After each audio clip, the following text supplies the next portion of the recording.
What is the duty of the కొంగ?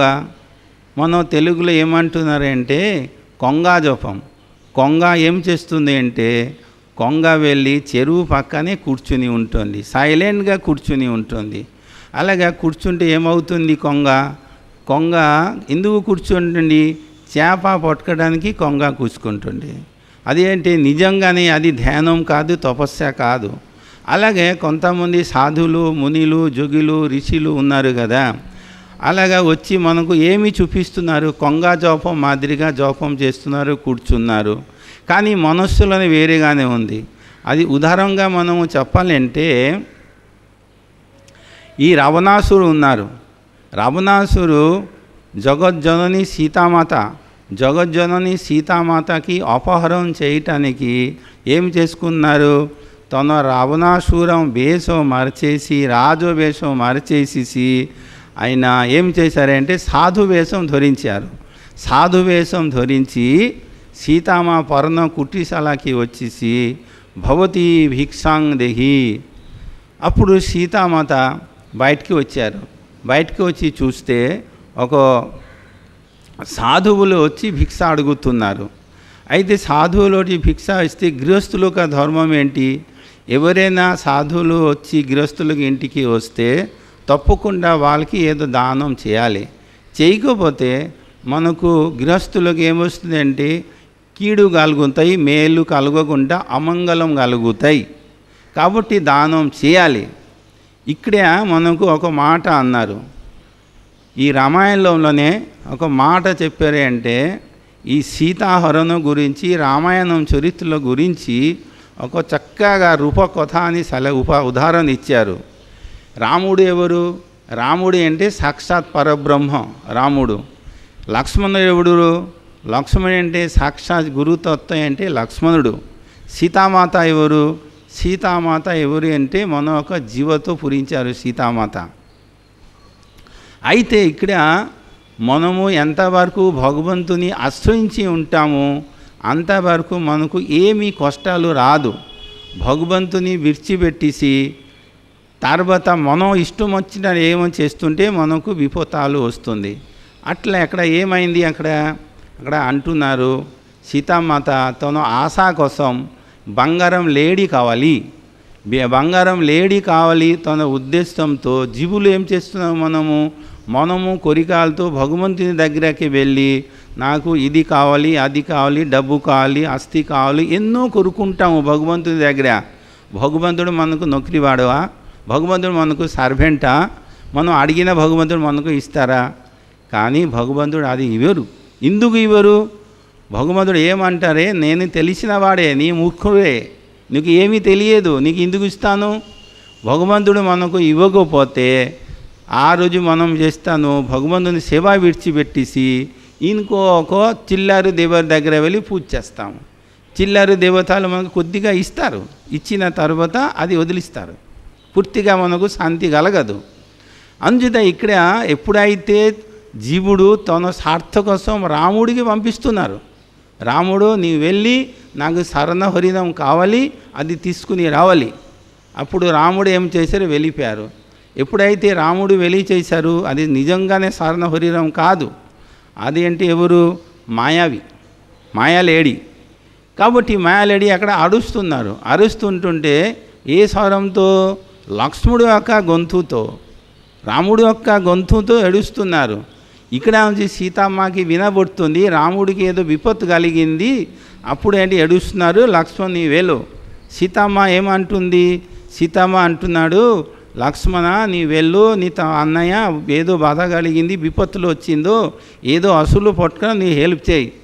అప్పుడు భగవంతుడు మన దగ్గర ఉండకపోతే గురువు ఉంటారు మన దగ్గర, అప్పుడు మనం గురుదారి యొక్క సలహా తీసుకోవాలి. అప్పుడు గురువు ఏమంటారు? కాదు, ఆయన భగవంతుడికి ఎవరు ఏమీ చేయలేరు కాబట్టి ఏమీ అలగదు, ఏమీ మీ కంగారు పడవద్దు కాదు. అప్పుడు మన జీవుడు కనుక మనకు ఏదో ఒక వాసన ఉంటాయి. అప్పుడు సీతమ్మ ఏమన్నారు? ఓహో నీకు తెలిసిపోయింది, రాముడు వెళ్ళిపోతే నీ యొక్క ఆశ ఉంది కదా, అది అంటే నీ యొక్క చెడ్డ మాట లక్ష్మణుడికి చెప్పారు. చెప్తే లక్ష్మణుడికి కోపం వచ్చేసి అమ్మా నాకు అలాగే కాదు, నాకు ఏ అభిప్రాయం లేదు, రాముడికి ఏ అయినా కష్టాలు రావు. అప్పుడు గురుగారు కూడా మనం మాట వినకపోతే గురువు కూడా త్యాగం చేసేసి ఇంకొక గురుగారి దగ్గర వెళ్ళిపోతారు. కానీ శాస్త్రం మనకి ఏమంటారు, భగవంతుడు లేకపోతే గురువు ఉన్నారు, గురువు మాట వినాలి. గురుగారు లేకపోతే గురుదేవుడు మనకు ఉపదేశం ఇచ్చిన ఆ ఉపదేశం మనం వింటూ ఉండాలి. ఆ ఉపదేశం విని ఉంటే భగవంతుడు తప్పకుండా మనకు రక్షిస్తారు. అప్పుడు గురువు వెళ్ళిపోయినప్పుడు గురువుగారు ఏమి ఇచ్చారు, ఒక గీత కొట్టి వెళ్ళారు. గీత అంటే గురువు యొక్క మాట, లక్ష్మణ్ గొండి అంటారు దానిని, ఇచ్చి వెళ్ళారు. అమ్మ ఎంతవరకు మేము తిరిగి రాలేదు అంతవరకు మీరు బయటికి పోవద్దు. కానీ సీతమ్మ ఎప్పుడైతే లోపలికి వెళ్ళారు, రావణాసుడు వచ్చి ఎన్నో ప్రయత్నం చేశారు. వస్తే అక్కడ మంట వస్తుంది, లోపలికి వెళ్ళలేకపోతున్నారు. ఏం చేయాలి? సీతమ్మ వచ్చారు. వచ్చి మీరు రండి లోపలికి భిక్ష తీసుకోండి. అప్పుడు రావణాసుడు అన్నారు, నేను పోకూడదు లోపలికి, మీరు బయటికి రావాలి, ఇచ్చి భిక్ష ఇవ్వాలి. కాదు, నా దేవుడు చెప్పి వెళ్ళారు బయటికి పోకూడదు, లేడీస్ బయటికి వేయకూడదు, పెద్దల యొక్క మాట విని ఉండాలి. సరే మీరు ఇవ్వకపోతే మీ ధర్మం మీరు చూసుకోండి, నా ధర్మం నేను చూసుకొని వెళ్ళిపోతాము. నా సేవ చేయకపోతే నేను శాపం ఇస్తాను, మీ భర్త చనిపోతాడు. ఏ స్త్రీ పతివ్రత స్త్రీకి ధర్మం ఏంటి, భర్తకి ప్రొటెక్షన్ ఇవ్వాలి, రక్షించాలి. కాబట్టి సీతమ్మ భయం పడి అప్పుడు లోపలికి బయటికి వెళ్ళారు. ఎప్పుడైతే బయటికి వెళ్ళారు అప్పుడు లక్ష్మణ్ ఏ చేశారు, రావణాసుడు ఏం చేశారు, వెంటనే పట్టుకుని సీతమ్మని ఎత్తి తీసుకెళ్ళిపోయి ఎక్కడికి, లంకాకి తీసుకెళ్ళి. లంక అంటే ఏమిటి, లంక అంటే ఎక్కడ ఈ భౌతికమైన ఐశ్వర్య సుఖాలు ఎక్కడ ఉంటాయో అది అంటే లంక. కాబట్టి ఈ ప్రపంచంలో మన భోగంలో ఉన్నాము కదా, కాబట్టి ఇది అంటే లంక. కాబట్టి అక్కడికి వెళ్ళి అక్కడ అశోక్ వనంలో పెట్టేశారు. ఎందుకంటే అశోక్ వనంలో పెడితే అంటే ఎక్కడ దుఃఖాలు కష్టాలు ఏమీ ఉండవు. కానీ భగవంతుడు మనము తప్పు చేసుకోవచ్చు, కానీ భగవంతుడు ఎప్పుడు తప్పు చేయరు. అందరూ మన మీద కృపా చేయాలి అని ఆయన ఉంటారు. ఎందుకంటే పిల్లవాడు మనము కదా, భగవంతుని యొక్క బిడ్డ, మనం భగవంతుని యొక్క సొంతాలే, భగవంతుని యొక్క బిడ్డలే. కాబట్టి బిడ్డలు తప్పు చేస్తే తల్లి తండ్రి క్షమిస్తారు. అలాగే మనము తప్పు చేసినా భగవంతుడు క్షమిస్తారు. మనం ఏం చేయాలి, అప్పుడు ఎడవాలి, భగవంతుని ప్రార్థన చేస్తే, గురువుని ప్రార్థన చేస్తే మొరలా వచ్చి భగవంతుడు మనకి తప్పకుండా రక్షిస్తారు. కాబట్టి ఎప్పుడైతే సీతమ్మ ఎడిచారు అంతా చేస్తుంటే అప్పుడు లక్ష్మణుడు రాముడు వచ్చి శ్రీలంకకి వచ్చి మొట్టమొదట హనుమాన్కి పంపించి ఆ రాముడు వచ్చి లక్ష్మణుడు వచ్చి హనుమాన్ బాణం సేనాతో పాటు వచ్చి యుద్ధం చేసి రావణ బోధం చేసి అప్పుడు సీతమ్మకి తీసుకెళ్తున్నారు. ఎప్పుడైతే సీతమ్మకి తీసుకెళ్తున్నారు అప్పుడు సీతమ్మకి అగ్ని పరీక్ష. ఇందుకు ఆ అగ్ని పరీక్ష, ఎప్పుడైతే అగ్ని పరీక్ష పెట్టమన్నారు అప్పుడు మన లక్ష్మణుడికి కోపం వచ్చేసింది. ఇంత లక్ష్మణ్ చేయాలా, అందరూ ఏమంటున్నారు, అక్కడ 6 నెలల సీతమ్మ రావణాసు రాజ్యంలో ఉన్నారు, సతీత్వం పోయిందా లేదా సతీత్వం ఉందా, అది సతీత్వ పరీక్ష చేయాలి. రాముడు సీతకి సతీత్వ పరీక్ష చేస్తారా, రాముడు సీత అంటే ఎవరు తెలియదు. కానీ అక్కడ మన ఫిలాసఫీ ఏమంటున్నారు అంటే రాముడు సీత యొక్క సతీత్వ పరీక్ష చేయలా. రాముడు ఏం చేస్తున్నారు అంటే రాముడు ఎప్పుడైతే వనవాసానికి వచ్చేసారో శూర్పణఖ ఎప్పుడైతే వచ్చి అటాక్ చేశారో ఆ రోజు రాముడికి తెలిసిపోయింది, సీత మనము ఇందుకు వనవాసానికి వచ్చాము, అసురనాశం చేయాలి కదా, అసురనాశం చేయటానికి మనము వనవాసానికి వచ్చాము కదా, కాబట్టి ఇక్కడ మనం ఏం చేయాలి, నేను యుద్ధానికి వెళ్తే మీకు ఎవరు ప్రొటెక్షన్ ఇస్తారు, ఎవరు రక్షిస్తారు. కాబట్టి అగ్నిదేవుని స్మరించి అగ్నిదేవుని చేతిలోనే ఒరిజినల్ సీత మాతను రాముడు అగ్నిదేవుడి దగ్గర అగ్నిదేవుడికి హ్యాండ్ ఓవర్ చేసి అగ్నిదేవుడికి అప్పు చెప్పి అక్కడ ఉంచేసి, అగ్నిదేవుడు అంటే సీత యొక్క ఛాయా సీత అంటే నీడ, ఆ సీత ఇచ్చి రాముడు వెనక ఆ సీత తిరుగుతున్నారు. అప్పుడు ఎప్పుడైతే సీత హరణం అయిపోయాక యుద్ధం అయిపోయి సీత ఉద్ధారం అయింది, ఎప్పుడైతే సీత తన అయోధ్యకి వెళ్తారు, అప్పుడు ఒరిజినల్ సీత కావాలి కదా, ఈ మాయా సీతని ఎందుకు తీసుకెళ్తారు? కాబట్టి రాముడు ఎప్పుడైతే లక్ష్మణుడికి ఎక్స్ప్లెయిన్ చేశారు, లక్ష్మణుడికి ఎక్స్ప్లెయిన్ చేసిన తర్వాత ఆ లక్ష్మణుడు అప్పుడేంటే చల్లాడింది. అప్పుడేంటి అగ్నిదేవుడు తన ప్రత్యక్షమై తన సీత తీసుకుని తన మాయా సీత తన ఇచ్చేసి ఒరిజినల్ సీత తన లక్ష్మణుడికి రాముడికి హ్యాండ్ ఓవర్ చేశారు.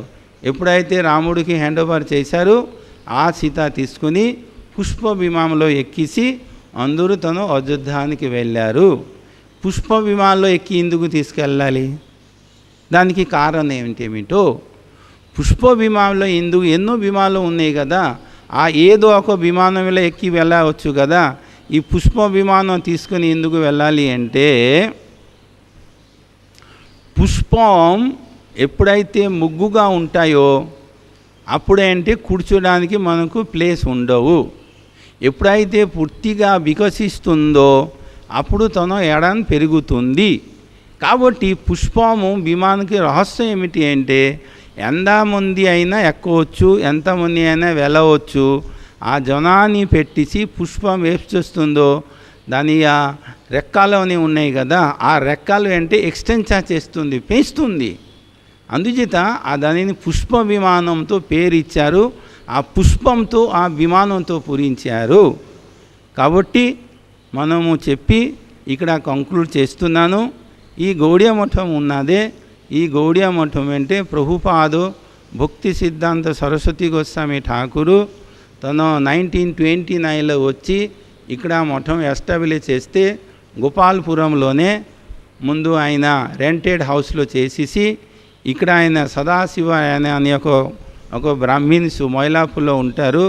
ఆయన 1931లోనే ఈ ల్యాండ్ డొనేషన్ చేస్తే ఈ ల్యాండ్ తీసుకున్న తర్వాత 1932లోనే ఈ మన గౌడియ మఠది ఎస్టాబ్లిష్ అయింది. కాబట్టి కృష్ణ కథ, కృష్ణ భక్తి మహాప్రభు మనము ప్రచారం చెప్పినట్టుగా మహాప్రభు ఫాలో చేస్తూ ఈ ప్రచారం చేయటానికి ఈ గౌడియ మఠాను ఎస్టాబ్లిష్ చేశారు.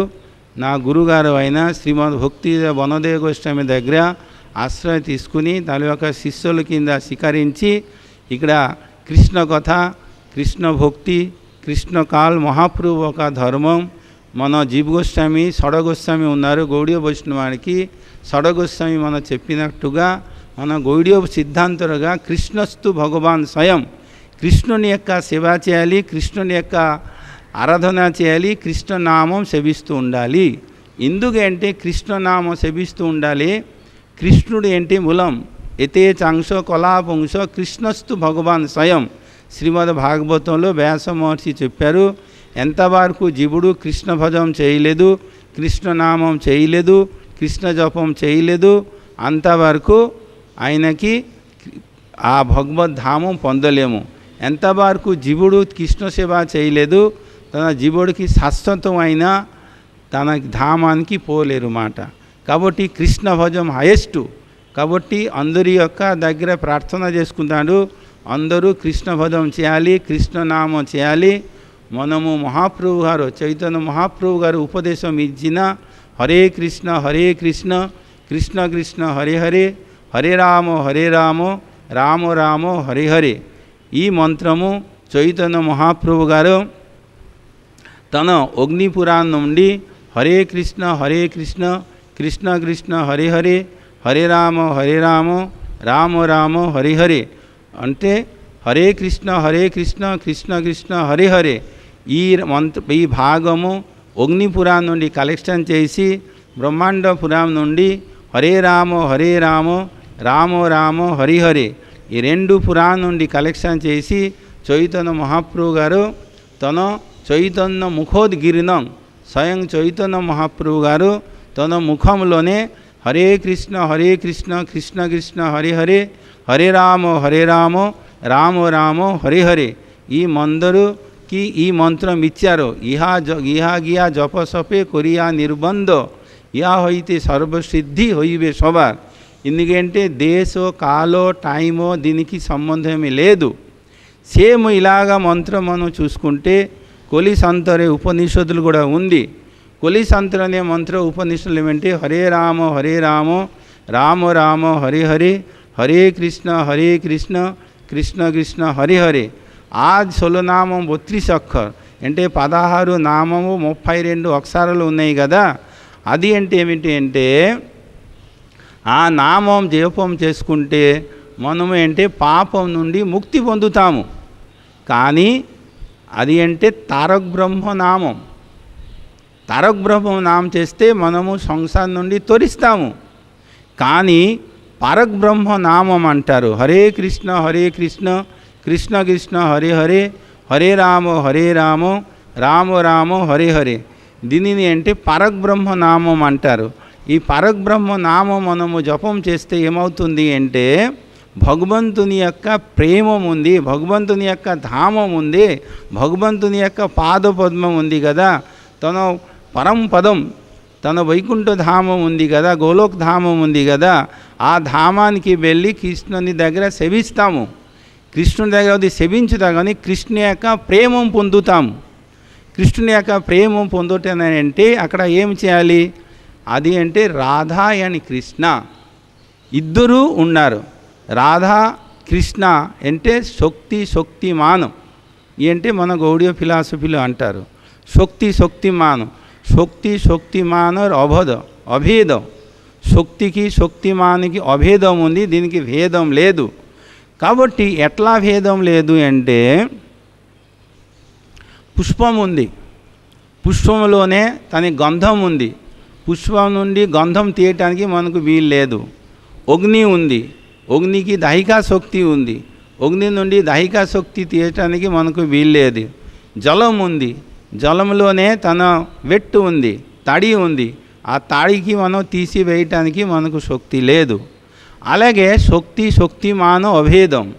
అది ఎంతవరకు జీవికి శాశ్వతంగా శాంతి కలగదు, ఎంతవరకు యొక్క స్వరూప శక్తి ఉంటుందో స్వరూప శక్తి యొక్క కృప ఎంతవరకు కలగలేదు అంతవరకు మనకి ఆనందం అని మనకు తెలియదు.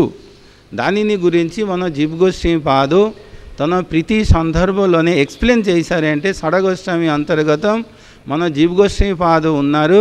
తన జీవ్ గోస్వామి పాదు ప్రతి సందర్భంలోనే ఎక్స్ప్లెయిన్ ఏమి చేశారు అంటే మనము ప్రతిరోజు భగవంతుని యొక్క ఆరాధన, భగవంతుని యొక్క సేవ చేస్తున్నాను.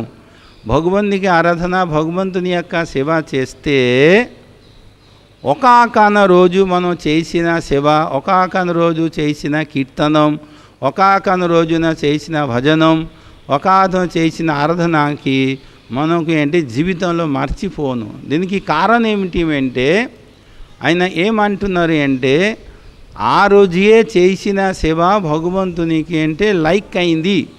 ఎప్పుడైతే భగవంతుడికి లైక్ అయిందో దానికి సర్వశక్తి యొక్క కృప మన మీద వర్షించింది. ఆ సర్వశక్తి యొక్క కృప మన మీద వర్షించినందుకు మనకు ఆ రోజు ఆనందం కలిగింది. అంతవరకు సరస్వతి అంటే సర్వశక్తి యొక్క కృప కలగలేదు, అంతవరకు మనకు అది లభించేదు. అయితే సర్వశక్తి యొక్క కృప కలిగించాలంటే మనకు ఏం చేయాలి అంటే గీతాలో చెప్పినట్టుగా సత్వగుణం, రజగుణం, తమగుణం 3 గుణాలు ఉన్నాయి. ఈ 3 గుణాలతో మనము ఒకరు కొట్టుకుంటున్నాము. కాబట్టి ఈ 3 గుణాలు దాటిపోయిన తర్వాత దానికి విశుద్ధ సత్వగుణం స్టేజ్ వస్తుంది. విశుద్ధ సత్వగుణంలో ఎంతవరకు మనము చేరలేదు, ఆ విశుద్ధ సత్వగుణం స్టేజ్కి చేరిన తర్వాతనే మనకు ఈ రజగుణం, తమగుణం పోతుందో. ఎప్పుడైతే విశుద్ధ సత్వగుణం స్టేజానికి చేరి అక్కడ ఎప్పుడైతే తన కృష్ణుని యొక్క ఆరాధన చేస్తామో అప్పుడు మనకు సర్వశక్తి యొక్క కృప కలుగుతుంది. ఆ సరస్వతి యొక్క కృప కలిగించిన తర్వాత మనకి అది శాశ్వతమైన సుఖము, శాశ్వతమైన ఆనందం కలుగుతుంది. అయితే మనము ఇక్కడ ఏమంటున్నారు, ঈশ্বর পরম কৃষ্ণ সচ্চিদানন্দ విగ్రహ అనాది ఆది గోవింద సర్వకారణ కారణం.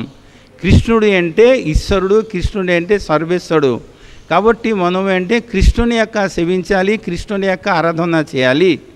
ఎంతవరకు మనము కృష్ణుని ఆరాధన చేయలేదు అంతవరకు మనకు శాంతి కలగదు. దీనికి కారణం ఏమిటి అంటే ఇక్కడ విశేషం ఏమిటి అంటే ఇక్కడ మనము విష్ణుమూర్తి అంటాము, ఇక్కడ అంటే నారాయణుడు అంటాము, ఇక్కడ అంటే ఇంకొక నరసింహ అవతారం అంటాము, ఇక్కడ వామన అవతారం అంటాము. దీని గురించి మనము చేసుకోవాలంటే ఫస్ట్ మొట్టమొదట మనకు ఏముండిది, మొట్టమొదట మనకి అంటే వైదిక ధర్మం. మనకు వైదిక ధర్మం ఉంది అంటే వేదం. వేదం మనకు ఏమి చెప్పిందో ఆ వేదం మనము ఫాలో చేస్తున్నాను, దానిని అంటే వైదిక ధర్మం. వేదంలో ఏమున్నాయి, వేదంలోనే సూర్యో నారాయణ హరి అంటే ఆ సమయంలో సూర్యుడు ఒక్కడు ఉన్నారు. సూర్యు యొక్క సహస్ర కిరణాలతో తన సూర్యుడు ఏం చేస్తున్నారు అంటే ఈ అంతా విశ్వ బ్రహ్మాండం అంతా పాలించిస్తున్నారు. ఆ సూర్యుడు యొక్క రే ద్వారా ఆయన చేస్తున్నారు. కాబట్టి ఆ సమయంలో మనము ఆరాధన చేస్తున్నారంటే సవిత అని ఆరాధన చేస్తున్నారు. దానికి అంటే గాయత్రి మంత్రం అన్నారు. గాయత్రి మంత్రం ఆ సమయంలో జపం చేస్తుంటే అన్ని సిద్ధి మనకు చేతులు కొరతలు గతమైంది. ఎప్పుడైతే పురాణ యుగం వైదిక యుగం వెళ్ళిపోయిందో, వైదిక యుగం వెళ్ళిపోయిన తర్వాత మనకు వచ్చింది అంటే పురాణ ఏజం వచ్చిన తర్వాత ఆ పురాణ ఏజంలోనే ఇవి అని వచ్చింది. పురాణ ఏజంలో సూర్యకాలంలో ఏం చేసి అంటే సూర్యుడు అంటే నవగ్రహంతో ఆయన పరిపాలించారు.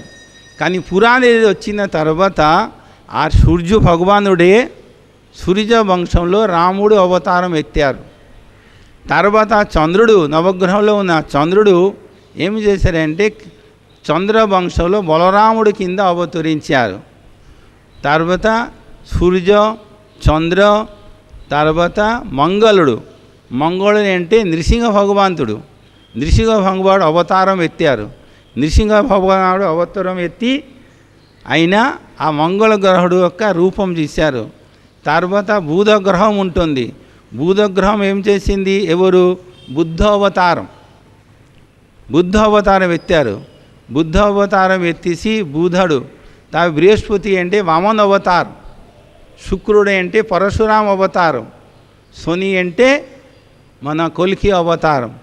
ఇలాంటి అవతారి తర్వాత మన ఈ రాహు కేతు అంటే మత్స్యావతారం. ఇది నవగ్రహాన్ని డివైడ్ చేసేసి ఇది అంటే పురాణ ఏజ్లో వచ్చింది. కాబట్టి పురాణ ఏజ్ వెళ్ళిపోయిన తర్వాత మనము ఇప్పుడు వచ్చాను ఎక్కడికి అంటే ఇది అంటే జంత్రం అంటే ఇక్కడ కూర్చుని టీవీ వచ్చింది, సెటిలైట్ అయిపోయిందో, ఫోన్ అయింది, అందులో ద్వారా మనము మంత్రము మిగటాలి అంతా చేస్తున్నారు. ఇప్పుడు మంత్ర పవర్ మనకు అక్కల. ఎందుకంటే క్రమక్రమంగా ఎప్పుడైతే కొలిజిగా జీవాలకి ఇది శక్తి తెగిపోతుందో అప్పుడు క్రమంగా ఇది బలం తెగిపోతుంది. కాబట్టి జంత్రంతో మనము చూస్తున్నాము. కానీ మంత్రం పవర్ ఉంది, మంత్రం శక్తి ఉంది. ఎంతవరకు మనము మంత్రజపం చేయలేదు, భగవంతుని ఆరాధన చేయలేదు, అంతవరకు భగవంతుని యొక్క పాదపద్మంలో మనము చేరలేము. భగవంతుని యొక్క పాదపద్మానికి చేరటానికి ఒకే మార్గం భగవంతుని యొక్క ఆరాధన, భగవంతుని యొక్క సేవ. నవదా భక్తి ఉంటుందో నవదా భక్తి శ్రవణం, కీర్తనం, స్మరణం, వందనం.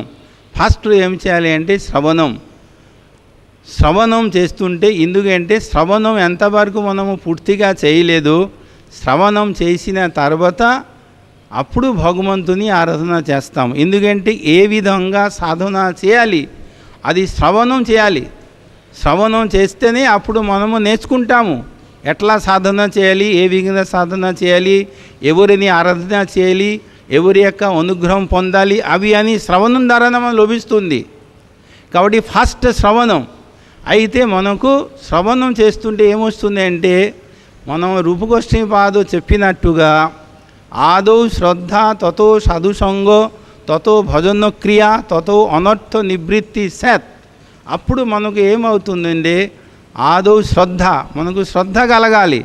శ్రద్ధ కలిగిన తర్వాత అప్పుడు మనము సాధుసంగ చేస్తాము. ఆదౌ శ్రద్ధ তত সাধুসঙ্গ, সাধুসঙ্গ সাধুসঙ্গ সর্বশাস্ত্রে কয় లవమాత్రే సాధుసంగే సర్వసిద్ధి హాయ్. సాధుసంగ చేస్తే మనకు ఏమొస్తుంది అంటే మనకు మంచి గతి కలుగుతాయి. సాధు మనకు దారి చూపిస్తారు. ఈ కపట భక్తులు ఉన్నారు, వాళ్ళ యొక్క ఫాలో చేస్తుంటే మనకు సరి అయిన దారి చూపించరు. సాధు ఒక్కడే ఏం చేస్తారంటే మనకు సరి అయిన దారి చూపిస్తారు. అంచేత శాస్త్రంలో ఏం చెప్పారంటే సాధుసంగ సాధుసంగ సర్వశాస్త్రే కয় లవమాత్రే సాధుసంగే సర్వసిద్ధి హాయ్. అంటే సాధుసంగం చేసుకోమన్నారు. సాధుసంగం చేస్తుంటే మనకు సాధుల యొక్క కృప వలన అక్కడ మనకు అన్ని రకాలు లభిస్తాయి. ఈ సాధుసంగం దాంట్లోనే రెండు ఉంటాయి. శ్రీమద్ భాగవతంలోనే మనకు ఏం చెప్తున్నారు అంటే భాగవతంలో రెండు మార్గం చెప్పారు. ఒకటి అంటే ప్రవృత్తి మార్గం, ఒకటి అంటే నివృత్తి మార్గం. ప్రవృత్తి మార్గం అంటే సంసారంలోనే, నివృత్తి మార్గంలో అంటే సంసారం నుండి ఎట్లా మనము బయటికి రావాలి. ఎందుకంటే మన లోపల విషయ వాసన ఎంతవరకు ఉంటుందో అంతవరకు భగవంతుని యొక్క చిన్మయ రూప మన హృదయంలోనే ప్రవేశించరు. ఒకవేళ మనము ప్రవేశించిన అప్పుడప్పుడు బయటికి వెళ్ళిపోతుందో. కాబట్టి ఆ సాధువులు వచ్చేసి ఇలాగ వెళ్ళిపోతారు. అది ఉదాహరణగా మనకు చూస్తుంటే కృష్ణుడు అవతరించే ముందు దేవకీదేవి యొక్క గర్భంలోనే మన ఒరిసాడ్ వర్గాలు అంటాము, కామో క్రోధ లోభ మోద మత్సర్జ అవి అని ఉన్నాయి కదా. అవి అని 6 కన్య ముందు జన్మించారు. 6 కన్య అంటే కామం క్రోధ లోభ మద మత్సర్జ అవి ఉన్నాయి కదా. అవి తన లోపల ఉండి ఆ దేవకీదేవి యొక్క గర్భం అంతా కొలుసితో అయిపోయింది. కాబట్టి ఇది అయిపోయిన తర్వాత 7 గర్భంలో ఎవరు వచ్చారు? 7 గర్భంలో సాక్షాత్ బలరాముడు వచ్చారు. బలరాముడు వచ్చి ఏం చేశారు? ఆ కలుషితమైన స్థలం ఉంది కదా, అది చూసేసి ఆ అంతా శుద్ధి చేసేసి అక్కడ మనం ఏం చేస్తాము కదా, అంకుర ఆరోపణ అంటారు. అంకుర ఆరోపణ అంటే ఒక ఫంక్షన్ చేస్తుంటే ఆ మూలం ఫంక్షనానికి దానికి ముందు రోజు మనము ఏ అనుష్ఠానం చేస్తామో దానిని అంటే అంకుర ఆరోపణ అంటారు. ఆ అంకుర ఆరోపణ చేసి బలరాముడు ఏం చేశారు, అక్కడ నుంచి వెళ్ళిపోయి తన స్థానానికి వెళ్ళిపోయారు. తర్వాత కృష్ణుడు వచ్చారు. అది ఒక సాధుల యొక్క డ్యూటీ. సాధు ఏం చేస్తారు, మా జీవుల యొక్క హృదయంలో కల్ముషం అయింది కదా, విషయ వాసనతో తన కల్ముషం అయిపోయింది కదా, ఆ కల్ముషం అంతా దూరం చేసి శుద్ధి చేసేసి ఆ స్థలం అంతా శుద్ధి చేసిన తర్వాత భగవంతుడు వచ్చి అక్కడ అని కూర్చుంటారు. అప్పుడు మనము కృష్ణ భజన చేస్తాము, కృష్ణుని ఆరాధన చేస్తాను, కృష్ణ యొక్క లీలా చేస్తాము. ఎప్పుడైతే భగవంతుని యొక్క సన్నిధానం వెళ్ళిపోతాము, సన్నిధానానికి వెళ్ళిపోతుంటే తన భగవంతుడు మనకు పిలుస్తారు కృష్ణ. ఎట్లా పిలుస్తారు కృష్ణ అని ఎప్పుడైతే శ్రీమద్ భాగవతం మనకు చెప్తున్నారు గోపీ గీతాలో, జయతి తేధికం జన్మనా వ్రజ శ్రూయత ఇందిరా సదత్రహి. కృష్ణ జయతి తేధికం జన్మనా వ్రజ. కృష్ణ ఎప్పుడైతే నీ వ్రజంలో జన్మించావు అప్పుడు జన్మం వ్రజం అంటే ధన్యం అయిపోయిందో. జయతి తేధికం జన్మనా వ్రజం సస్య ఇందిరా. ఇందిరా అంటే ఎవరు? లక్ష్మీదేవి. మనము లక్ష్మీదేవి యొక్క కృపా కటాక్ష కోసం మనం లక్ష్మీదేవిని పూజిస్తాము, లక్ష్మీదేవిని ఆరాధన చేస్తాను. ధన సంపత్తి ఆస్తులు డబ్బు మనకు రావాలి ఉద్దేశంతో. కానీ మనము ఏం చేయాలి, చేస్తున్నాను కానీ మనకు లభించదు. ఎంతవరకు కృష్ణుని ఆరాధన చేయలేదు అంతవరకు రారు. కాబట్టి ఆ లక్ష్మి వైకుంఠం విడిచిపెట్టి ఆ లక్ష్మియే బృందావనానికి వచ్చారు. వచ్చి అక్కడ కృష్ణుడి యొక్క కృప చేయటానికి ప్రార్థన చేస్తున్నారు. కృష్ణుడి యొక్క కృప ఏమిటి?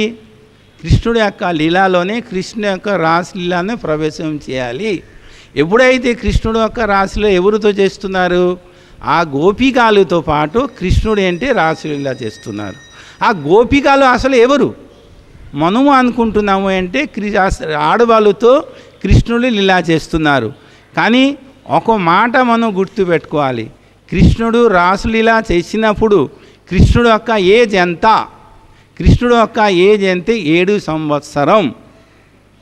అయితే మనము ఏదో అబద్ధం ఆడితే ఏదో తప్పు చేస్తుంటే మన జీవితంలో అంతా ఎడవాల్సిందే. 7 సంవత్సరం అబ్బాయికి అయినా ఏదో అయినా ఆయనకి తెలుసా? తెలియదు. కాబట్టి ఆ కృష్ణుడు అంటే ఆ శుద్ధమైన విశుద్ధమైన ఆ గోపికలు ఎవరు? గోపికలు అంటే స్త్రీలు కాదు. ఋగ్వేదంలో ఉన్న ఆ ఋగ్వేదంలో ఉన్న మంత్రాలు ఉన్నాయి కదా, మనము పూజ చేసిన తర్వాత మంత్ర పుష్పాలు భగవంతునికి సమర్పణ చేస్తాము. మంత్ర పుష్పం అంటే ఏమిటి? ఆ వేదంలో ఉన్న మంత్రాలు పుష్పాల కింద భావించి ఆ మంత్రాలు తన కృష్ణుడికి సమర్పణ చేస్తాను. అలాగా వేదంలో మంత్రాలు గోపీ రూపంతో ధరించి ఇక్కడ కృష్ణ సేవ చేస్తున్నారు. అదే మన విశ్వనాథ చక్రవర్తి పాదు మన గౌడీయ వైష్ణవ ఆచార్యులు ఏమంటున్నారు, ఆ గోపికలు ఎవరు? మన సర్వశక్తి యొక్క సేవావృత్తి ఉంది కదా, సర్వశక్తిలో ఉన్న సేవావృత్తియే గోపీ రూపం ధరించి ఆ భగవంతుని యొక్క సేవిస్తున్నారు. గోపీ రూపం ఎందుకు ధరించాలి? గోపీ రూపం ఎందుకు ధరించాలి అంటే రామాయణంలోనే తన రావణాసుడు ఒక మాట అన్నారు. మొట్టమొదట మనకు 14 రత్నాలు ఉన్నాయో, 14 రత్నాలు దాంట్లోనే స్త్రీ అని ఒక రత్నం అని రావణాసుడు ఎక్స్ప్లెయిన్ చేశారు. కాబట్టి స్త్రీ ఒక రత్నమే. కాబట్టి ఆ స్త్రీ యొక్క డ్యూటీ ఏంటి అంటే స్త్రీలో ఒక సేవావృత్తి ఉంది. కాబట్టి స్త్రీ యొక్క రూపం ధరించి కృష్ణుని సేవించాలి. ఆ రాధారాణి ఒకరు సేవించలేకపోతున్నారు. కాబట్టి రాధాదేవి యొక్క ఎక్స్టెన్షన్ కాయభూహ వేరు రూపంగా ధరించి కృష్ణుడి యొక్క సేవించి కృష్ణుడి యొక్క ఆనందించాలి ఉద్దేశంతో వచ్చేసి అక్కడ అంతా సేవిస్తున్నారు. కాబట్టి ఎవరైతే తన వేరు భావం తీసుకుంటారో వాళ్ళు అంత జీవితం అంతా నాశనం అయిపోతుంది. ఇది అంటే పరమహంస సంగీత భాగవతులు అన్నారు. ఆ స్టేజ్కి వెళ్ళిపోయిన తర్వాత గోపికలు ఎవరు, కృష్ణుడు ఎవరు, ఆ రాసలీల ఏంటి ఏమిటో అప్పుడు తెలుస్తుంది. కానీ మనము భగవంతుని యొక్క పాదపద్మాన్ని శరణాగత పొంది గురు వైష్ణవుల యొక్క కృప పొందిన తర్వాత వాళ్ళ యొక్క ఆశీర్వాదం పొందిన తర్వాత ఆ స్టేజానికి చేరుతుంటే ఆ భగవంతుని యొక్క కృప వస్తే మనము ఆ తత్వం అంతా తెలుసుకుంటాము. కాబట్టి భగవంతుని యొక్క రాధారాణి యొక్క పాదపద్మ ప్రార్థన కొరుటూ అందరికీ కృప వర్షించుగాక అని చెప్పి ఇక్కడ నేను ముగిస్తున్నాను. వంచా గల్భతుర్భశ్చ కృపా సింధు భయేవచం పతితానాం పావనేభు వైష్ణవేభు నమో నమః.